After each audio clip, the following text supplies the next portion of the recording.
नमस्कार मंडळी, रामराम। आज आपण अशा एका गोपालकाला भेट द्यायला आलेलो आहे। त्यांच्या दावणीची ही खिलार गोवंशाची जी गाय आहे ही एका दिवसाला 10 लिटर पर्यंत दूध देते।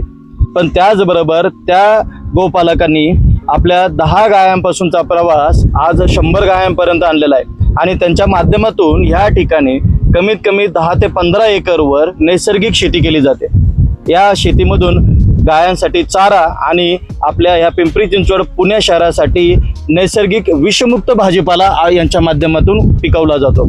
तर यांची संपूर्ण यशोगाथा आज आपण या व्हिडिओच्या माध्यमातून जाणून घेणार आहे। तर मी आपल्याला विनंती करतो आमच्या प्रेक्षक वर्गाला आपला परिचय करून द्यावा। नमस्कार, मी संतोष बापूसाहेब मुंगसे, राहणार केळगाव, हनुमानवाडी। आपण साधारणतः ह्या दुग्ध पालन व्यवसायापासून सुरुवात केली आणि आज आपण इथं 10 ते 15 एकर नैसर्गिक शेती सुद्धा करतात। तर आपला हा प्रवास कसा सुरुवात झाली किंवा याची प्रेरणा कशी भेटली आपल्याला? सुरुवातीला साधारणतः गावरान गाई होत्या आणि एक गाई गीर गाई घरी दूध वापरासाठी आणली आणि ती ती आवड निर्माण झाली, सुरुवात झाली। आज दिवसाला तुम्ही किती लिटर दुधावर काम करता? साधारणतः आता 150 ते 250 लिटरचं रोजचं काम होतं, सगळं प्रोसेसिंग आणि विक्री। म्हणजे तुम्ही दूध आणि दुग्धजन्य पदार्थ म्हणजे तुमच्याकडे श्रीखंड, दही, पनीर असे सुद्धा प्रोसेसिंग केलेले दुग्धजन्य पदार्थ आहेत। तर तुम्ही दिवसाचं जे किती दूध विकता आणि किती दुधावर प्रोसेसिंग करता? साधारणतः आता 50-1 लिटर रोजचं विकलं जातं आणि बाकीचं सगळं प्रोसेसिंग केलं जातं। मग तुम्हाला दुधामध्ये जास्त फायदा भेटतो का प्रोसेसिंग मध्ये जास्त फायदा भेटतो? प्रोसेसिंग मध्ये जास्त फायदा भेटतो, पण आमचे जुने जे ग्राहक आहेत त्यांची मागणी होती की आम्हाला रोजचं दूध मिळावा, त्यासाठी आम्ही ती 50 लिटर वितरण करतोय सध्या। मग तुम्ही दुग्ध व्यवसायातून तुम्ही नैसर्गिक शेतीकडे कसे वळाला? जसं सुरुवातीला मी फक्त दूधच द्यायचं, पण हळूहळू लोकांची जशी मागणी वाढली, आम्हाला भाजी पण पाहिजे, त्यानंतर मग आम्ही शेतीकडे वळालो, नैसर्गिक शेतीकडे वळालो। नैसर्गिक शेती आणि रासायनिक शेतीमध्ये म्हणजे काही मोठा खूप फरक आहे किंवा खर्चामध्ये फरक आहे किंवा उत्पादनाच्या गुणवत्तेमध्ये फरक असतो, असा काय अनुभव? तर चांगल्या पद्धतीने केली, काटेकोरपणे केली तर उत्पन्न काय कमी होत नाहीये आणि व्यवस्थित मार्केटिंग केलं किंवा व्यवस्थित लोकांपर्यंत तुमची भाजी पोहोचली तर उत्पन्नही चांगलं भेटतं। अगदी बरोबर आहे। पण आणि तुमचं म्हणजे नैसर्गिक शेतीसाठी सगळ्यात महत्त्वाचं तुमचा जो गोवंश आहे त्याचं शेण गोमूत्राचा वापर तो कशा प्रकारे केला जातो? प्रत्येक वेळेस भाजी लावताना गायींचं गोखोर खत म्हणून, गायी ज्या मुक्तमध्ये आमच्या सोडलेल्या आहेत त्यांचं गोखोर खत वापरलं जातं। शेणखत टाकूनच प्रत्येक 3 महिन्याची भाजी लागवड केली जाते, प्रत्येक 3 महिन्यांनी, काही 6 महिन्यांनी, काही 4 महिन्यांनी शेणखत टाकूनच लागवड केली जाते, त्यामुळे उत्पन्न चांगलं येतं। मग ह्या ज्या नैसर्गिक शेतीसाठीचं असेल, कारण आता जर तुम्हाला याची नियमितपणे जर विक्री करायची असेल तर जो भाजीपाला लागवडीचा क्रम आहे आणि हा सातत्याने वर्षभर तुम्हाला तो भाजी द्यावी लागेल, तर याचं नियोजन तुम्ही कशा प्रकारे करता? आम्ही एक चार्ट तयार केलेला आहे। प्रत्येक भाजीचा लावण्याचे दिवस वेगवेगळे आहेत। पालेभाज्या साधारणतः 6 महिन्यानंतर काढायला येते। जशी आमची तोडणी असते, पालेभाजी दर आठवड्याला पेरणी केली जाते। मग पालेभाजीमध्ये म्हणजे तुम्ही पालक, मेथी, शेपू, कोथिंबीर या अशा पालेभाज्या घेतो। प्रत्येक 8 दिवसाला जशी आमची काढणी असते तशी ती पेरणी पण चालू असते। अच्छा, तसं उदाहरण तुम्ही टोमॅटोचं घेतलं, एकदा लावलेलं टोमॅटो ते फुलावरती आलं की दुसरे टोमॅटो इकडे लावावं लागतात आम्हाला। पहिलं टोमॅटोचं फळ संपेपर्यंत दुसरे टोमॅटोला फळ येतं। मग आता तुमच्या इथं म्हणजे आपलं पालेभाजीचं असेल, मग फळवर्गीयमध्ये किंवा वेलवर्गीय ज्या भाजीपाला असेल, मग यांचे सगळ्यांचे आलटून पालटून नियोजन तुम्हाला करावं लागत असेल? हो हो हो, पालेभाज्यांचं वेगळं, फळभाज्यांचं, वेलवर्गीय वेगळं, हे सगळं नियोजन केलेलं आहे आम्ही की किती दिवसांनी कोणतं पीक लावायचं। मग आता हे 10-15 एकर आणि प्लस आजचं तुमचं 100 गायांचा हा जो गोठा आहे, मग याच्या व्यवस्थापनासाठी तुमचं अख्खं कुटुंब जर बघितलं ते काम करतं का याच्यासाठी काही इतर लोक कामाला ठेवायला लागलीत आपल्याला? इतर लोक पण आहेत आणि कुटुंबाच्या मदतीशिवाय हे होऊ शकत नाही। वितरणासाठी वडील असेल, आई असेल, भाऊ असेल, बायको असेल, हे सगळेच वितरणाच्या दिवशी मदत करतात। बायको बरोबरच असते रोज शेतामध्ये हे सगळं पाहायला करायला, पण भाऊ वगैरे वडील हे वितरणाच्या दिवशी मदत करतात। बाकी पूर्ण वेळ मी इकडेच असतो, मी आणि बायको। आता मग हे टोटल 100 गायांचा गोठा आणि हे 15 एकर नैसर्गिक शेतीसाठी तुमच्याकडे किती माणसं कामाला आहेत? साधारणतः 20 लोक रोजची कामाला आहेत। म्हणजे 20 लोकांना आज नैसर्गिक शेती किंवा या दुग्ध पालन मधून एक रोजगार सुद्धा या ठिकाणी उभा राहिलेला आहे. याला एक ग्रामोद्योगचं केंद्र सुद्धा आपण म्हणू शकतो. नक्कीच. म्हणजे आळंदी पासून केळगाव हे अगदी हाकेच्या अंतरावर असणारं आणि या केळगावच्या आजूबाजूचा परिसर जर बघितला तर चाकण MIDC असेल, पिंपरी चिंचवडचं क्षेत्र असेल किंवा पुणे क्षेत्र असेल, हे यांचं मेन विक्रीचं मार्केट असेल. तर ह्या लोकांसाठी हा भाजीपाला आणि दूध आणि दुधाचे जे पदार्थ हे जातात. तर दुधामधून आपल्याला साधारणतः किती पर्यंत महिन्याला उत्पन्न मिळतं? तसं फक्त गाईचं मी तसं वेगळं कॅल्क्युलेट केलेलं नाहीये, पण हे आमचं दुधाचे प्रोडक्ट किंवा भाजी हे सगळं एकत्रच विकलं जातं. आठवड्याचे 3 दिवस वितरण असतं. साधारण महिन्याकाठी सगळे गायींचा खर्च बघून किंवा लेबरचं सगळं पेमेंट करून ₹1.5 ते ₹1.25 लाख महिन्याला उत्पन्न मिळतं. अच्छा, म्हणजे लाख उत्पन्न हो. तुम्हाला याच्यामध्ये आहे. आणि हे जी वितरणाची पद्धत आहे ही घरोघरी जाऊन करता का असे काही तुमचे नेहमीचे एक ठिकाणं ठरलेली आहेत की त्या ठिकाणी तुम्ही जाऊन ते ही करता विक्रीची व्यवस्था? घरोघरी जाऊन करत नाही, आमची नेहमीची ठिकाणं ठरलेली आहेत. आमचा शेतकऱ्यांचा ग्रुप आहे, पुणे हेल्दी फूड बँक म्हणून एक ग्रुप आहे. अच्छा. तर आम्ही पुण्यात ठराविक ठिकाणी जाऊन तिथं उभं राहतो. लोक येतात, भाजी घेऊन जातात.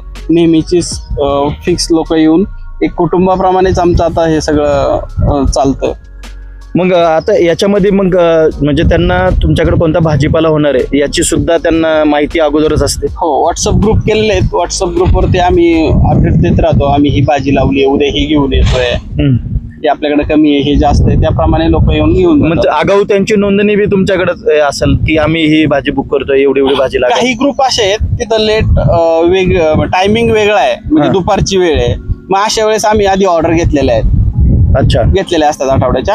काही ठिकाणी आम्ही ऑर्डर घेत नाही, डायरेक्ट आम्ही जाऊन कॅरेट ठेवून ज्यांना हवंय ते घेऊन जातात. पण जे दुपारच्या वगैरे संध्याकाळच्या आहेत मग तिथं आम्ही ऑर्डर घेतलेल्या असतात. ऑर्डर प्रमाणे आम्ही तेवढं वेगळं काढून ठेवतो. अच्छा. आणि बाकी सकाळच्या वेळेत देऊन टाकतो. आता हा जो 100 गायांचा जो गोठा आहे याचा जर मेंटेनन्स वगैरे जर बघितला, त्याचा खर्च बघितला, मासिक खर्च, तर हा खूप मोठा असेल. म्हणजे खूप मोठा आहे. आणि मग हा सांभाळताना कोणती कोणती काळजी तुम्ही म्हणजे त्या ठिकाणी प्रमुख घेता? कारण हा तुम्ही जर बघितला प्रवास 100 गायांचा गोठा आज सांभाळणं म्हणजे शहराच्या ठिकाणी खूप तारेवरची कसरत म्हणावं लागेल. बरोबर. मग ह्या ठिकाणी तुम्ही कशा प्रकारे नियोजन करता? यात असं आहे, गायी पाळायच्या म्हणजे दूध विकूनच प्रॉफिट होईल असं नाहीये. दुधाबरोबर तिच्या शेणाचा उपयोग झाला तरच तुम्ही ते सक्सेस करू शकता गायीमध्ये. आमचं पूर्ण शेण जेवढं उपलब्ध होतं ते शेतीसाठी वापरलं जातं. नैसर्गिक शेती करताना तुम्ही जे शेणखत खताचं जे महत्व सांगितलंय, तर हे बेड तयार करताना तुम्ही शेणखत कशा प्रकारे वापरता नेमकं? हा बेड कायमस्वरूपी हा राहतो. याला आम्ही परत मशागत करत नाही. एक पीक काढलं की यावरती शेणखत टाकून परत याच्यावरतीच लागवड करतो. म्हणजे आता पालक तुमची त्या ठिकाणी ही पूर्ण झालेली आहे, हार्वेस्टिंग झालेली आहे. आता याच्यावरचं पीक पहिलं गेलेलं आहे, त्यानंतर आपण याच्यावरती गाईच्या मुक्त गोठ्यातलं गोखूर खत टाकलेलं आहे. अच्छा. हे गोखूर खत टाकलेलं आहे. हे एकदम ड्राय असतं, म्हणजे याच्यावर कुठली प्रक्रिया करण्याची काही आवश्यकता नाहीये? काहीच करत नाही. याच्यात गोमूत्र मिक्स असतं. गोमूत्र मिक्स असतं मुक्त गोठ्यामध्ये. गाईच्या पायाखाली एकदम बारीक पावडर झालेली असते. जरा क्लोजअप मी दाखवा इथं. आणि याला वरनं परत मातीचं झाकण टाकतो आपण. मातीने पूर्ण झाकून याच्यावरती परत लागवड करतो. मग ही लागवड किती दिवसानंतर तरी साधारणतः फ्लावर असेल तर 3 महिन्यानंतर, पालक टाकला तर 6 महिन्यानंतर, जे काही वेलवर्गीय असेल तर साधारणतः 3 महिन्यानंतर, 2.5 महिन्यानंतर, जे पीक असेल त्याप्रमाणे आपण करतो. पण प्रत्येक वेळेस टाकताना आपण गाईचं शेण टाकूनच लागवड करतो. आणि त्यामुळं आमची भाजी चांगल्या क्वालिटीची आणि जास्त येते. त्यामुळं मग ते आम्ही सक्सेस होऊ झालो यात. म्हणजे गाईच्या फक्त दुधावर लक्ष केंद्रित न करता गाईच्या माध्यमातून भेटणारं शेण, गोमूत्र हे सुद्धा तुम्ही त्याची प्रक्रिया करून शेतीसाठी वापरलं आणि त्याच्या माध्यमातून एक चांगल्या गुणवत्तेचा भाजीपाला हा नागरिकांपर्यंत पोहोचतोय तुमच्या माध्यमातून. आणि दूध हा एक तुमचा बोनस म्हणायला हरकत नाही. फक्त दूध व्यवसाय गाईचा होऊ शकत नाही. आता प्रत्येक जण म्हणतात की आम्ही देशी गाईच्या दुधावरती हे केलं ते केलं किंवा एवढा प्रॉफिट झाला. फक्त दुधावरती प्रॉफिट होणार नाही. तिचं ज्यावेळेस शेण गोमूत्र तुम्ही वापरसाल त्यावेळेस खरं तुम्हाला त्यातलं प्रॉफिट मिळेल. किंवा जे काही आज तुमच्या दावणीला जर बघितलं तर सगळ्यात जास्त गीर गाय दिसतात आहे, त्याच्यामध्ये साहिवाल काय आहे, काही कांकरेज आहे आणि खिलार आहे. तर तुम्हाला ह्या सगळ्यांमध्ये खिलारचं वेगळे पण काय जाणवतं? खिलार एकदम चपळ गाई आहे. तिचं दूध तेवढं पौष्टिक आहे, चवदार आहे. आणि हीच तुमची गाजरी खिलार आहे ती आज 10 लिटर पर्यंत दिवसाला दूध देण्याची क्षमता आहे. म्हणजे खिलार क्षेत्रामध्ये हे खूप काय म्हणतात त्याला वैशिष्ट्यपूर्ण किंवा अभिमानास्पद काम आहे की 10 लिटरची गाय खिलारची दावणीला आहे. हो हो हो. तर भविष्यामध्ये आपण खिलार क्षेत्रामध्ये सुद्धा कामगिरी करणार आहे असं मी ऐकलंय. हो नक्कीच, खिलारमध्येच आम्हाला काम करायचंय. जास्तीत जास्त आमच्याकडे खिलार कशा तयार होतील त्याचाच आम्ही प्रयत्न करतोय आता. ही जशी आता गिरचं सगळीकडं फॅट झालंय किंवा गिरचं मार्केटिंग चालतंय, पण आपल्यासाठी तसं तर खिलारचंच दूध चांगलं आहे, आपल्या इथले स्थानिक गाईचं. म्हणजे आपल्या स्थानिक गोवंशाकडे आपण वळलं लक्ष पाहिजे. दिलं तर चांगलं आहे त्या ठिकाणी. हो, हो. आणि गिरच्या तुलनेमध्ये यांचा खाण्याचा खर्च म्हणा किंवा वैद्यकीय खर्च म्हणा हा फरक आहे का याच्यात? भरपूर फरक आहे. खिलार ही आजारीच पडत नाही, कवचित वर्षातनं एकदा. आणि गिरचं प्रमाण जास्त आहे आजारी पडायचं. तिला आपल्या इथलं वातावरण लवकर सूट होत नाही. गिरच्या ज्या बछड्या इथं तयार झाल्यात, कालवडी इथं तयार झाल्यात, त्यांना आजार फार कमी आहेत. पण ज्या गिर गुजरातवरून आल्यात त्यांना फार आजार आहे. दुधाच्या तुलनेत सुद्धा एकदम त्या डाऊन होऊन जातात. तसं खिलारचं नाही, ही आजारी पडत नाहीत. चाराही हिला कमी लागतो. हिचे गोरे सुद्धा शर्यतीसाठी किंवा शेतीकामासाठी विकले जातात. मी तर आता बघितलं होतं आज हा पावसाचा इथं प्रचंड पावसाचं आहे आणि पूर्ण क्षेत्र आहे तुमचं कालवटीची जमीन आहे. तर या ठिकाणी ट्रॅक्टर सुद्धा आता काम करत नाही, पण आपण बैलगाडीच्या माध्यमातून हा भाजीपाला इथं तुमच्या इथं स्थानिक वाहतूक केली जाते. चारा बैलगाडीच्या माध्यमातून आणला जातोय. म्हणजे हे खिलारचं वैशिष्ट्यच म्हणावं लागेल की ज्या ठिकाणी आताचं आधुनिक यंत्र काम करत नाही त्या ठिकाणी आपली पूर्वीची बैलगाडी आणि खिलार बैल त्या ठिकाणी काम करताना दिसून येते. म्हणजे आज सरांकडे बघितलं तर चांगले त्यांच्याकडे गिर गाया असून देखील शेती कामासाठी खिलारचा अनुभव हा त्यांना खूप चांगला आलेला आहे. आणि आज त्यांच्या दावणीला मोठ्या मापाची आणि अत्यंत जातीवंत सुद्धा त्यांच्याकडे खिलार ह्या ठिकाणी आपल्याला आढळून येत आहे. तर आपल्या ह्या संपूर्ण प्रक्रियेमध्ये तुमचं ह्या यशामागचं श्रेय तुम्ही कोणाला देणार? गाईला. आणि विशेषतः करून जर मी त्याच्यात आणखीन खोलीवर विचारलं तर कोणत्या गाईला? खिलार. तर माझ्या प्रेक्षक वर्गांना आज या प्रश्नाचं उत्तर मिळालं असेल की आपल्या स्थानिक देशी गोवंशाचं महत्त्व किती आहे.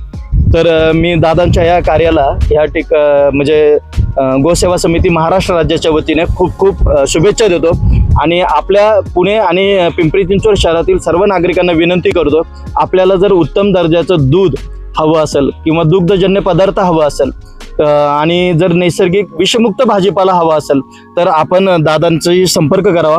मी डिस्क्रिप्शन बॉक्समध्ये दादांचा पूर्ण पत्ता आणि नंबर आपल्यासाठी देत आहे. तर पुन्हा भेटूया अशा एका नवीन माहितीसह. तोपर्यंत आपल्या चॅनलला लाईक, सबस्क्राईब, शेअर करायला विसरू नका. धन्यवाद.